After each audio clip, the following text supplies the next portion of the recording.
不管是假日还是平日，位在苗栗公馆的鹤山饭馆永远高朋满座，生意这么好，因为他们的客家菜真的很道地。肉丝、鱿鱼加青葱，您发现了吗？这一道客家小炒没有炒豆干。老板娘刘瑞霞说，这才是她坚持的传统做法。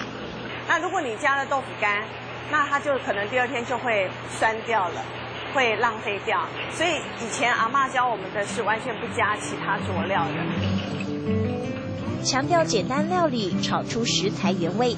开店17年，完全传承老祖母的好手艺。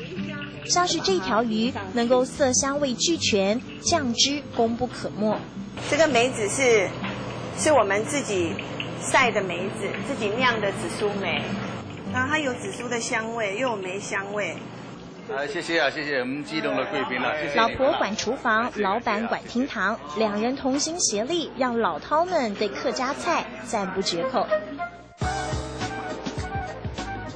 他们打出的客家品牌还在总统府的国宴上亮相，道道都能挂上品质保证。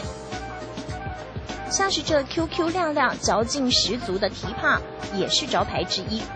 只是要上桌不简单，因为光是酱卤加上蒸煮，就要花上2天的时间。从一般的卤皮拌入的话，從卤皮你都不用較少。啊，我哋啲卤皮你不用較大。佢哋碗日結漿，嗰個一結漿嚇，你全部切架做嘅，全部都較強較好食。要发挥客家文化，连饭馆都像个小型博物馆。阿婆时代的碗橱、装热水的客家器皿、客家古物，这里通通看得到。水母贴的抱枕，南地人冇都贴背囊的枕头。啊，咱的过2個加上的客家法布，佢就變一隻當將的燈籠。有创意又花心思，让原本的小矮房变成大饭馆。他们不怕苦不怕累的客家精神，让传统的客家菜能够永远飘香。客家小炒没豆干，传统真滋味。鹤山饭馆里，老板用酱汁酝酿，用古意传承。国宴上菜的荣耀，增色我的感动时刻。